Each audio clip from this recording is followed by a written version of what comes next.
Hello, my name is Bernard Sabiziak, and the National Disability Coordination Officer Program is proud to present a free, accessible vodcast, a guide to tertiary education for multicultural communities and mature age students with disability. This vodcast is for all multicultural and mature age students with disability who are undertaking or hoping to study in tertiary education and those who support them. During this vodcast, you will hear directly from sector experts who will share their knowledge of the unique challenges faced and provide information on how to navigate and successfully complete your post-school education journey. The vodcast will be approximately 45 minutes in total. Our speakers today are Carol Davis from TAFE. Carol has been working in the disability industry for over 35 years, working from frontline to CEO position in a multi-service facility for people with disability. Carol has over 20 years teaching and head teacher experience in community services, specifically teaching qualifications in disability. Carol also set up and implemented training in Certificate 3 and 4 in disability. Carol has been employed for 5 years in her current role as a teacher consultant for students with disability. Carol is still involved in industry as an informal advocate for a woman with disability and do the odd bit of consultancy with organisations. Also joining us today is Elena Pisaturo, Cultural and Linguistic Diversity Coordinator for TAFE New South Wales. She works in the Western Sydney region connecting with the CALD community, organisations and members of the community to help them access further training and education. Also joining us today is Inga Rosenberg, Principal at Hornsby Ku-Ring-Gai Community College. She's worked for previous 5 years as Client Relations, coordinating the Adult Community Education Program for learners with barriers to study and work. Our experts today will describe their experiences engaging with culturally and linguistically diverse, or we'll call it CALD background, community members with disability and mature age students with a disability who are not familiar with the Australian education system. So we'll start off with Elena. Elena, what challenges do you discover when engaging with mature age and CALD students? So for example, lack of language skills, computer literacy, and lack of confidence. Yeah, thanks, Bernie. I mean, look, the challenges that are faced by CALD students can be quite individual and often differ depending on circumstances. However, with our work in the community and with students, we do notice some of the challenges that do reoccur and are more consistent across the board. So I'll try and kind of narrow it down to the main ones that we notice. The first one, as you mentioned, is definitely the language skills. So people coming in from overseas and just not having that language capacity to really be at that level to meet the needs of vocational study or tertiary study and in that more formal training environment. The other thing that we have found is also not really having a good grasp or understanding of the vocational system and how it works. Quite often, this is not something that's replicated in other countries where people might originate from. And there's often a misconception amongst the CALD community that students must go to university to be successful and to get a good job, when we know that that's not often the case, that there are quite a lot of different pathways and opportunities that various modes of study and vocational education can provide students. So it's really kind of letting people know and expanding that knowledge and experience to understand what those pathways can offer in terms of gaining employment. The other one that you mentioned is computer literacy. That's definitely a barrier amongst the older CALD community. There is a disconnect in terms of, accessing computers and the programs that are required, especially recently having to engage in online study through the pandemic. However, we have also seen that there was a barrier amongst the younger CALD community in terms of accessing technology and computers. So what we found was a significant barrier was, there may only be one device or laptop in a household with many members of the family needing to access that device. So, there was kind of having to negotiate with some people not having access when they needed it and so forth.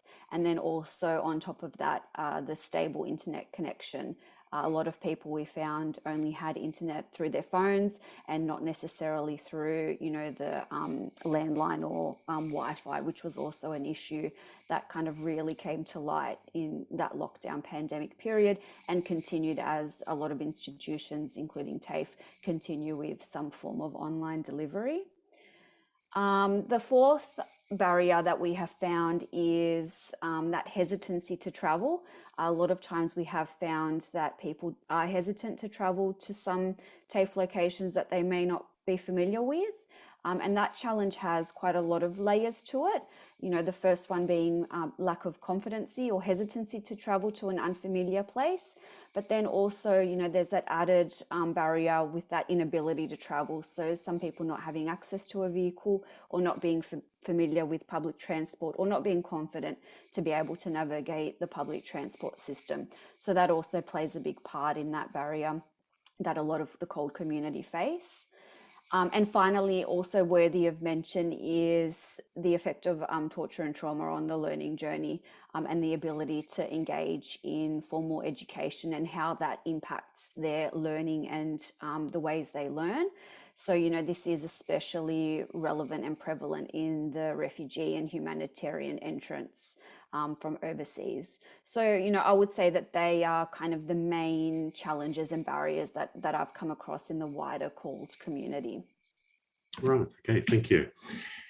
Inga, I might direct this question to you. What are the key barriers that face when they are enrolling or studying in tertiary education, for example, communication and culture?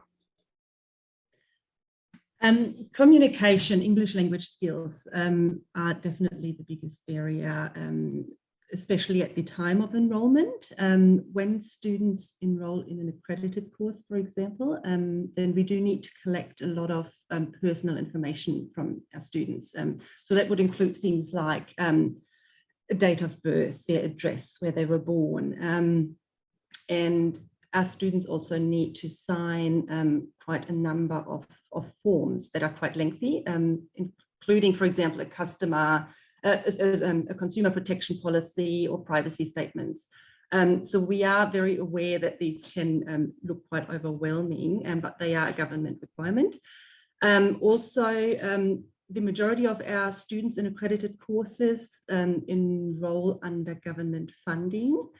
And then it is again a requirement that they are being assessed to be eligible for this funding. And therefore we have to ask even more questions and very sensitive questions very often, including things like if a student receives Centrelink benefits or has a disability, and understanding these forms and this type of information can be very challenging in the beginning. And also understanding why this information is a requirement. You mentioned culture before, that can be a big barrier as well, in particular when around disclosing certain types of information, a lot of stigma and shame around those. And then sometimes issues become only obvious a bit later within a course. And I mean, we are here to assist our students to access studies and to decrease those barriers. So we can do that a lot more effectively if we are aware of those barriers that students are facing. As Jelena mentioned before, a lack of computer literacy and access to digital devices was a big barrier during COVID lockdown. Obviously a little bit less now, but it continues being a barrier to some of our students, especially the older or mature age students who might not feel comfortable yet to come back into the classroom. And I think there's also several students experiencing conflict of interest potentially when it comes to enrolling in a course, especially if there's third parties involved. So that could be that there is an employer involved in the student enrolling in a course, or maybe a job provider, or possibly a parent or carer. And that can make it quite difficult then to decide on the right course for a student. So we assess every learner's language literacy and numeracy skills at the time of pre-enrollment. That helps us to sort of guide their decisions in enrolling. But at the end of the day, it's the student's decision. And Carol, how do you identify these challenges and barriers? For example, disclosure. What are your past experiences? Primarily, generally the students will come to me, they'll have been referred because they have a disability or have had support at school. So they'll come to me and basically through interviewing, it's really important that I build rapport with the students, so that may take more than one session. But I interview and talk to the student because as I tell them, they're the specialists on what they need. And in some cases, I'll use an interpreter. Some of our students come with English as a second language, but they may also be deaf. So there's a third language there. And so we can provide an Auslan interpreter to assist with the communication there. I will also, generally they'll bring reports from doctors, allied support, professionals, psychologists, etc., which will also give me information on what their diagnosis or what their learning issues are. And sometimes with their consent, I can actually contact carers, support services to identify further strategies or supports that they've had in the past.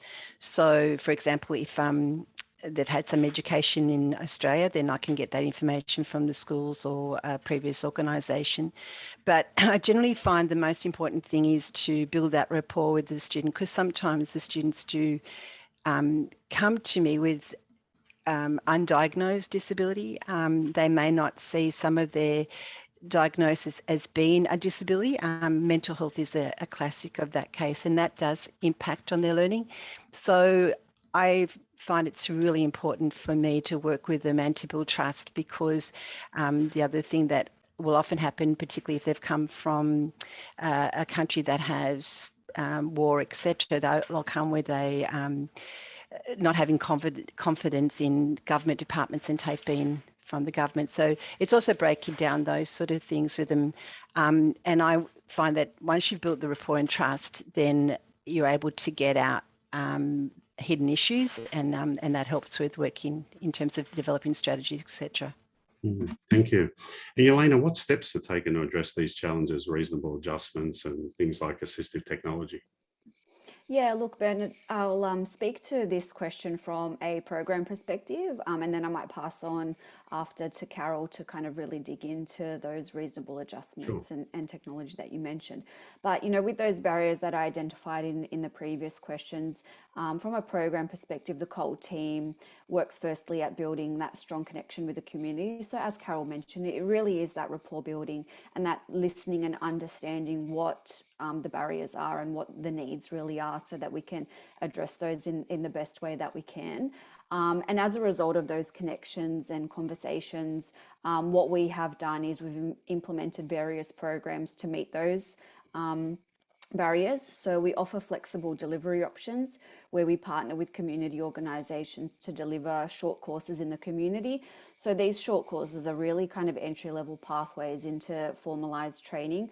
So a real kind of easing into that environment for people that, you know, are faced with that hesitancy or that don't have that understanding of vocational education, so that they can get a taste of an accredited or non-accredited course in an environment and during a time where they're comfortable in accessing that education, and in a familiar place that can really fit into around their family or other caring commitments.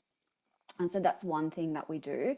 And then the other thing that we do, since language is identified as a significant barrier, we've also developed a course where people can study a short course in a vocational area, and built into that short course is also a focus on vocational language.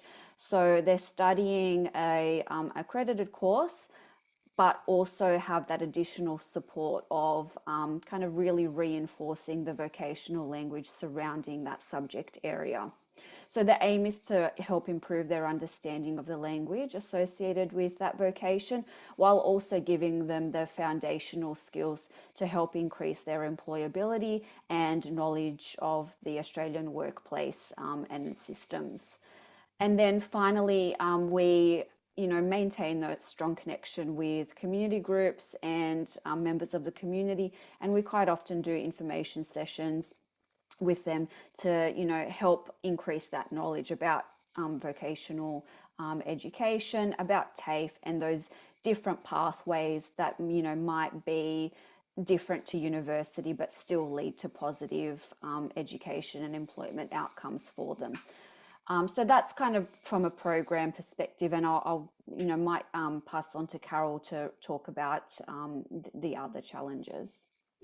So within, in terms of their disability, I develop a reasonable adjustment plan, a RAP, with the student to look at the barriers and strategies to overcome the barriers. And we've also got available assistive technology for our students that are free. If you're a TAFE student, that renders a lot of software more accessible. We also have the libraries, in terms of actual hardware, it's we're not really quite there in terms of having a lot of hardware, computers, etc., available to lend out to students to take home. There are some, and it depends on the individual. But our libraries are pretty well resourced, so the students can come and access the libraries. And if they're having difficulties with accessing the technology, they can arrange a one-on-one support with the librarians.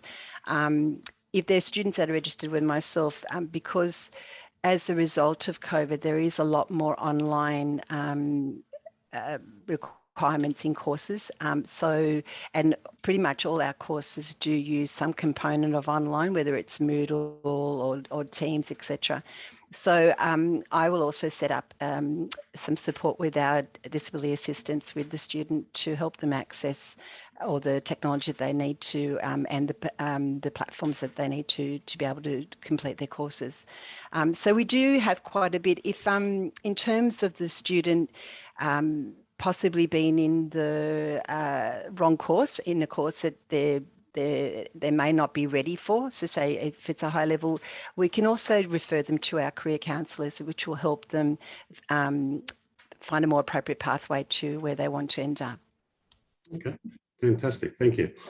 So Inga, how do you explain inherent requirements so a student can make an informed decision on whether they are enrolling in the correct course? Look, I usually say to our students that coming to the college and enrolling in a course or inquiring about a course, that is the hardest step. Everything thereafter is easy. A lot of our students come in with very low confidence and you're not quite sure what to expect. So as both Carol and Jelena mentioned before, it is all about building that trust and confidence in our students. So we have a one-on-one enrollment process to give our learners the confidence to sort of discuss their situation, their barriers, but also their goals, long-term goals, short-term goals. What kind of skills they have, what kind of work experiences they have, and then we'll also discuss obviously how we can get there. Everything is discussed in detail because we do want everyone to really understand what they're getting into. And during that enrollment process, our students, they receive a printed timetable, they receive a training plan, course guide, pre-enrollment guide. So there is a lot of paperwork, but students get to take that paperwork home, which means if there are any questions left at that time, they can then go through all of that again with a trusted person. We actually do encourage our students to bring a support person with them, somebody that they trust, who might be able to, especially if English is their second language, it might be a barrier in understanding what's being discussed and what's being signed. That can obviously help a lot to have a trusted person there who can explain things and translate things. But we also have staff and trainers here who speak different community languages and might be able to assist. And we have certain key documents translated in community languages. Yeah, we do find that a lot of our English as a second language student do have usually already apps on their phones that help them translate documents, which is really fantastic. Well, otherwise we can, we have those here as well. And obviously we do give our students as much time as they need. So there is no rush in enrolling. Once somebody has enrolled, there is no, you're locked in this now, you have to do this. We're very, very flexible. So it is really all about building that trust and making the right decision. And nobody is ever locked in and can't change their decision. Fantastic. Thank you, Inga. So, Carol, how do you support a student who has a particular type of disability, for example, autism or dyslexia? Do you use different approaches to engage with them? Yes, absolutely. So I guess primarily the reasonable adjustment plan is where that's all formulated or formalised. So we look at the disability and there are some common characteristics within that disability, but there's also needs that are individual to that particular student. So the reasonable adjustment plan is where that's all formalised. So for example, someone with dyslexia, we might be looking at providing assistive technology and some training in using that assistive technology. We use Red and White Gold. We also have a lot of the Microsoft suite has a lot of accessibility tools. So that might also include setting up the student with a disability assistant, a DA, to go through that so that they're quite competent at that. A lot of students, particularly the mature age students, have no awareness of a lot of assistive technology that's available. And as Elena and Inga have said before, a little bit resistant because of the lack of confidence. So sometimes having a couple of one-on-one sessions and the information being broken down opens up a whole new world for that student. The support can also be liaising and educating the teachers. So it might be, for example, someone with autism, educating the teacher in terms of how to manage if the student if there is changes to the program which may rock the student. So explaining to the teachers, if there is going to be a change, this is what it needs to be done with this particular student. So liaising and training the support staff and the teachers is all part of that reasonable adjustment. Sometimes it's also just mentoring. A big part of my role is mentoring the students. So the student come in and talking about issues or concerns with the course, and then mentoring and supporting them to increase their confidence, because that's a big part that I find is a lack of confidence, and students focusing on what they see as their lacks or weaknesses as opposed to their strengths. And sometimes working with them, we're able to identify their strengths and help them to grow with that. But it can also be as basic as approaching the sections about how they present information to that particular client. The client with dyslexia, ensuring that there's larger font, there's not so much information on a PowerPoint or a handout, etc. To providing tutorial support for some students, speaking to the disability assistant in terms of ensuring that they break down the information. So all the reasonable adjustment and all the support is really driven by the individual student. And that's something that I really go through with them to say that this is the support I'm recommending. What do you think? And are you comfortable with that? That's excellent, Carol. Thank you. Elena, does your institute liaise with the student's parent or carer or support service? Yeah, look, Bernard, I might flick that one over to Carol as well. Sorry to put you on the spot, Carol, but yeah, just from a disability perspective, I think she's best placed to answer this one. Yeah, so basically, because the students that come to TAFE are generally, not always, but generally adults, I would need the consent of the student to be able to liaise with the carers and outside organisations. If they're happy for that and they do sign a release of information form, then yes, definitely. And in most cases, it's invaluable to be able to actually liaise with the carers, because they know the background and they can also provide a different perspective on the needs of the students. So I will often have interviews with the student, a carer, and sometimes they even bring support staff in with them, or allied professionals, and I can liaise with them. If they've given me release of information consent, and they would like me to contact, say, for example, a psychologist to get some strategies, I'm happy to do that as well. So basically, it's really up to the student, because sometimes, and I have had this situation where you've had a parent in there who is really helpful, but then after a while the student is thinking they're being too helpful. So in that, I mean, generally at 99% of the times that information is super crucial, but it's also important to get across to the parent that the student is the person that's in control of this. So generally, yes, I do interact a lot with the carers. Great, thank you, Carol. And Inga, despite providing support if a student with disability is struggling in their studies, what are the alternatives available to students so that the student can continue education? Yeah. Look, we're here to support our students, and we want to make that education journey a positive one for our students. So in that case, together with a student and possibly a support person, we would then discuss if there is other or different supports required. Students also always have the option to change to a different course, or we can put a course on hold while maybe moving to a lower level course or lower level studies to build that capacity.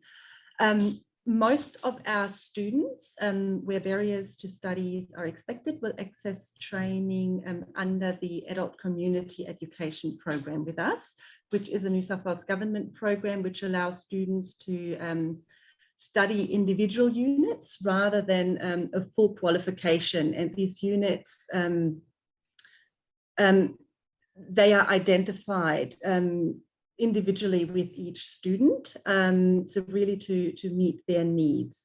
So as an example, a student might study the first 4 units of a Certificate 3 in individual support under this Adult Community Education program, and then if everything goes well, they then move into the full qualification in a different funding stream, and those initial units of they will get a credit transfer for those.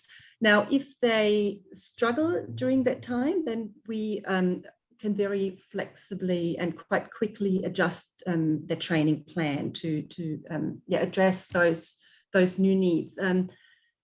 At the same time, students can just put a course on hold and we can just add additional units to their studies. So it's really great, and it sounds very similar to what TAFE has on offer with the Pathways program. There's a lot of flexibility around that, and if we are aware or expect there to be barriers, then we can really work with that. Obviously, if not, and somebody is enrolled in a full qualification and then starts struggling, we can always put that on hold and then build capacity with the students. And yeah, so that's really sort of the way that we support our students. We also work with other community organizations together, so we can make referral services to others if students need additional help. Fantastic, Inga. And Carol, despite providing support if a student with disability is still struggling in their studies, are there alternative supports available so they can continue their education? Yeah, I mean, very much as Inga has said, we're very flexible. So again, it's about having built that rapport so the student is able to come to you and say they're struggling. Sometimes they're not confident to do that, or they might feel shame or not feel like they can come and talk about it and think about dropping out. But often the teachers will refer the students, say, look, I think this person's struggling more. So I do meet with them and we can look at a lot of options with them as well. So as Inga said, sometimes it's they may be in a course where they're overwhelmed. It's a lot of work and there's other things happening. So we can look at reducing the program. So it might take longer to complete, but it's much more doable for that student. It might be a situation where they've jumped in at a too high a level and they really need that underpinning knowledge. So we might look at, okay, let's suspend this course and put you into a lower level so you can get that underpinning knowledge, which then will give you credits into the next level. And that often helps students. It might be, as Inga has talked about, that they don't have literacy yet for that level, particularly if you're looking at an industry qualification. There is not just the English, but there's also the language of that industry. So we might then discuss with them the possibility of doing a foundation skills course or courses to build up their confidence in literacy, which will then support them in the courses later on. And I think Yelena spoke about this earlier. Sometimes people will come into a course and for whatever reason, it might be pressure from family or a preconceived idea of the course. They come and do the course and they realize, okay, this is not what I thought it would be.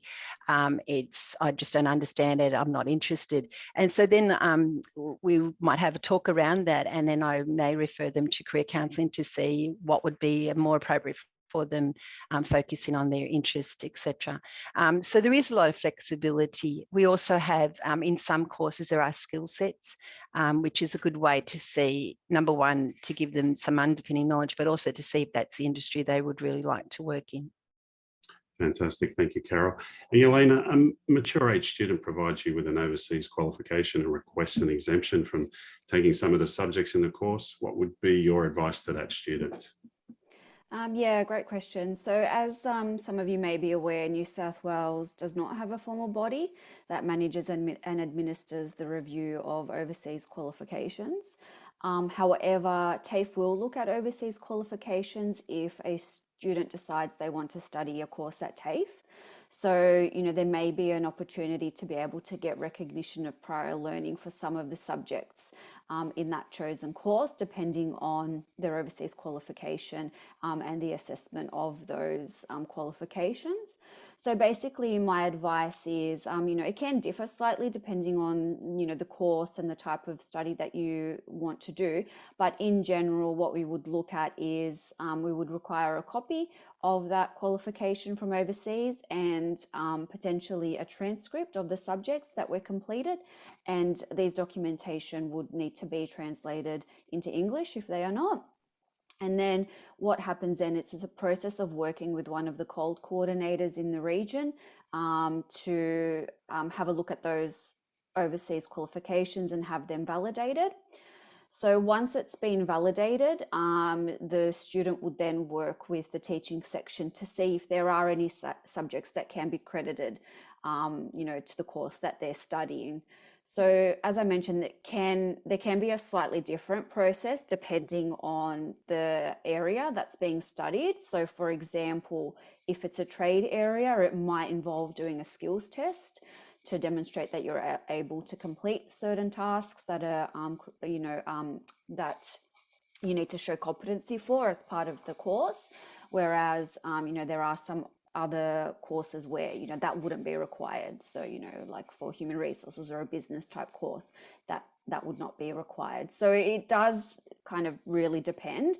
And that's why it's always best to check to see what the requirement is and what you would need to do to be able to demonstrate that recognition of prior learning for your chosen course. But I guess my final advice is the best place to start is if you are from if you do have overseas qualifications and from a COLD background, is to make contact with one of the COLD coordinators in your region. They can offer that initial advice and then kick off the process with that initial validation before passing it on to the teaching section. Thank you, Yelena. And Inga, if a student has not previously disclosed their disability, how do you provide advice and support when they inform you that they are unable to continue their course because of their disability? Look, it does happen that for various reasons, support needs are not disclosed prior to commencing studies, whether that is because a student didn't want to disclose or maybe they were not aware of a possible support need. Withdrawing from studies is really a last resort, and we will work with each student to make the required support services happen. Because we have a very, in-depth enrollment process where we meet one-on-one with each student, And each student completes a language, literacy and numeracy test. We would very likely become aware of any barriers that would completely prevent someone from studying. What does happen at times is that there might be additional support needs, and in rare occasions, it will take us a while to implement these. But look, usually we can react quite quickly once we become aware. As an example, somebody might have hearing difficulties at the time of enrollment. They may have had a new hearing aid in, maybe they were trialing it, and everything went well, and maybe throughout the course the hearing aid stops working, they might need a new one. The teacher might become aware of problems, or the student might raise concerns, and yeah, we'll discuss with the students what their support needs are. It can be as simple as just changing the seating arrangements, or putting assistive technology into place.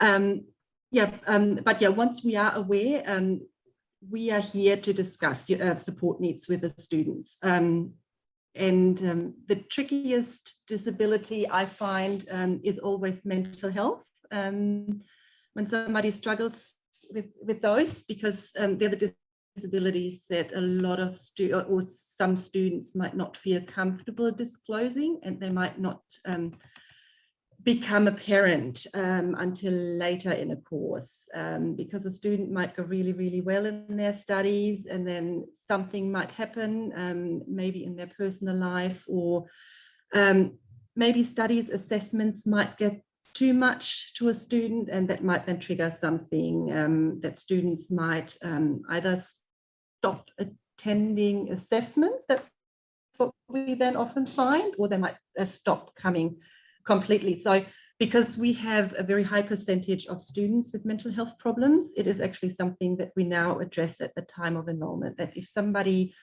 ever experiences anything, that please not just drop out, but to talk to us, because that's what we're here for. Excellent, thank you. And thank you, ladies, for your time today. The National Disability Coordination Officer Program thanks you for watching this podcast and hopes you gain some tips for your future studies. All the best.